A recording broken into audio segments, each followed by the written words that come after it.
Sa portable lighting na to, napakadami mo nang pwedeng gawin pang background at pwede din siya pang fill light. Ang isa pa sa nagustuhan ko dito ay rechargeable na siya na up to 4 hours mo nang magagamit nang walang extension wire or mga wires na magugulo. Napaka-durable na din ng portable lighting na to dahil aluminum na ang kanyang ginamit na materials.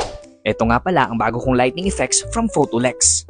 Kung ikaw ay photographer, videographer, content creator na gusto mong i-enhance ang lighting, I'm sure magugustuhan mo to. I-press mo lang to at automatic mag-iiba na ang kanyang kulay.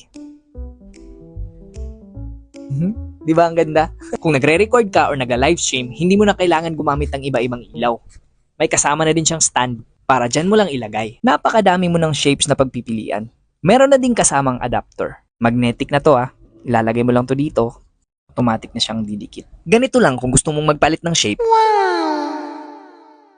Pwede mong i-zoom in at zoom out. Meron na din siyang kasamang diffuser.